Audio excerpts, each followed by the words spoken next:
In the premium segment of smartphones, there were only two giants, Apple and Samsung, who had created their very strong monopoly. But then came their biggest competitor, OnePlus, which in just 3 years took over 40% market share and left these two brands behind. And by doing new innovations, they also created a very strong brand image. But then what happened that this company, which started just 10 years ago, gradually lost its loyalty to the market at the peak of success. The founder of OnePlus had to leave the company, and now why OnePlus is being called a copy of Oppo. Let's know everything in detail.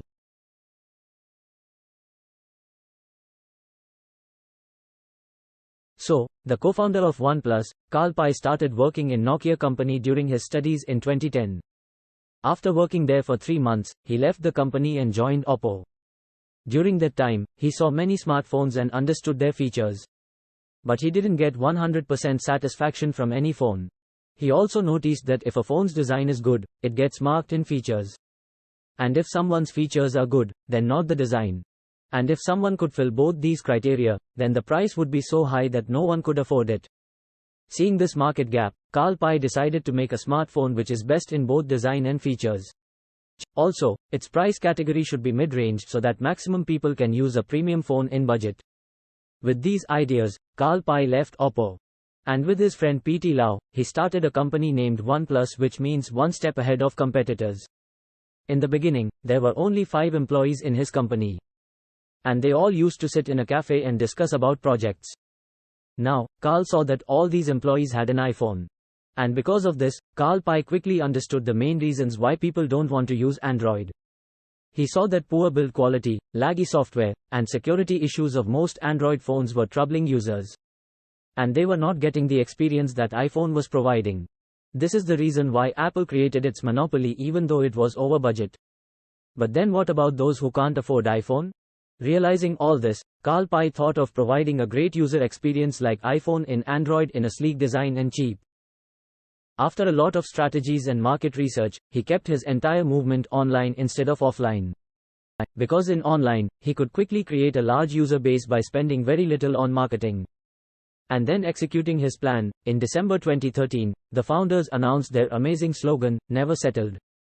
After this, they also created an online community through which people could access OnePlus news and forums.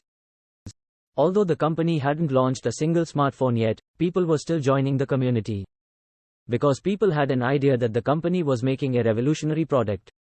Then came the day of the 23rd of April 2014, when OnePlus launched its first smartphone, OnePlus One. Now when this phone was about to launch, the company assumed that they wouldn't sell more than a few thousand smartphones. Keeping this in mind, they had previously manufactured only 1,000 units of OnePlus One. But the company's assumption proved to be wrong. Because this phone proved to be an instant hit among tech enthusiasts. And within a year, OnePlus sold 10 lakh units of this phone and made a record. To make this record, OnePlus had worked on 2 amazing marketing campaigns. The first one was that you can only buy this phone when a friend or acquaintance of yours will refer you to it. And the name of the second campaign was Smash the Past.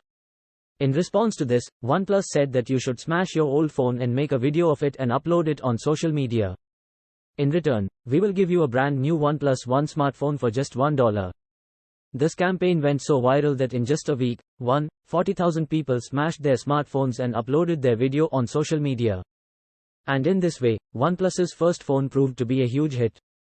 Now after such a big success, OnePlus came into overconfidence and immediately started planning its second smartphone. And by forgetting to provide the best user experience, OnePlus made such a mistake that the company's reputation started getting ruined.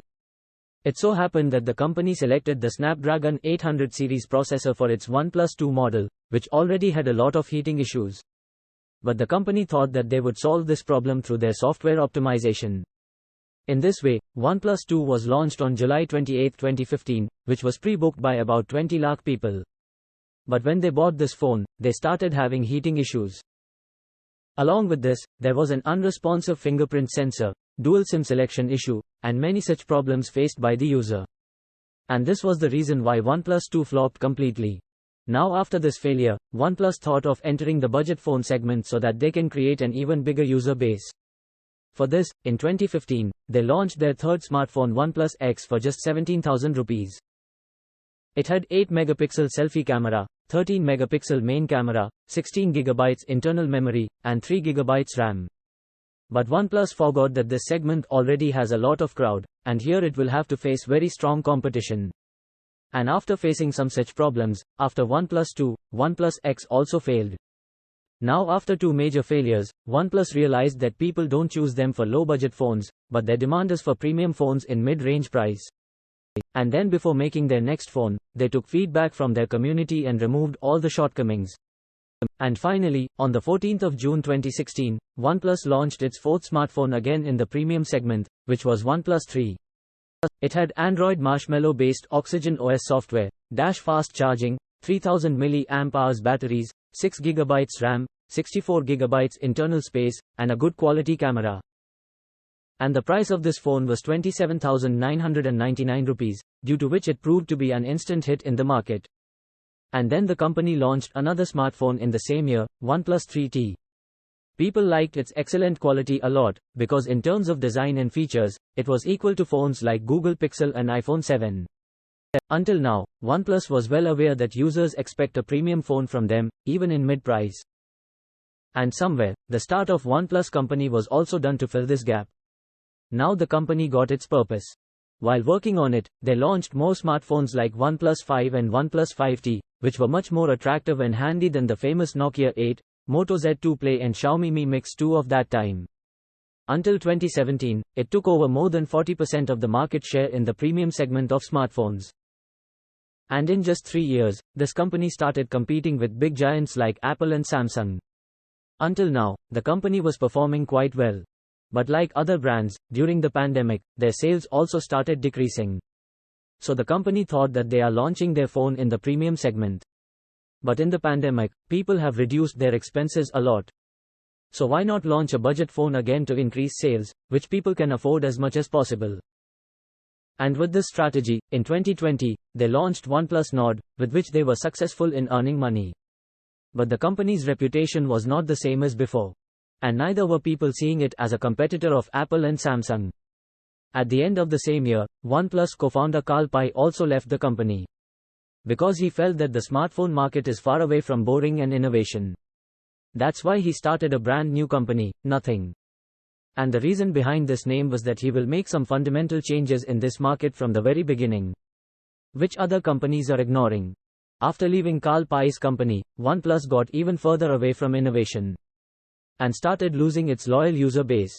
And seeing OnePlus going down in this way, its parent company BBK Electronics merged it with its subsidiary company Oppo, so that these two companies can adopt each other's innovations.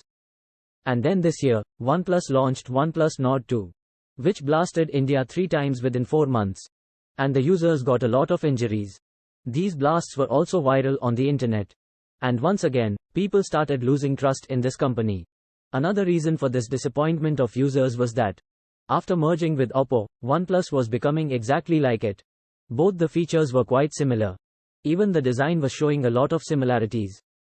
And when the company announced that they are going to shift their phone's operating system to Oppo's Color OS instead of Oxygen OS, then this decision also faced a lot of trolling. Because even after paying a premium price, if you get a product like a budget segment in return, then why will the customers like it? But friends, these were all the things that OnePlus brand could not understand. And lost 40% market share, fell directly to 20%. By the way, today this company has lost its reputation and trust to a great extent. But still we can't say that this company is completely at the brink of destruction. Because if it works on its old strategy again, like connecting with the community, understanding their problems, making new innovations, and identifying its segment and making a catch in it,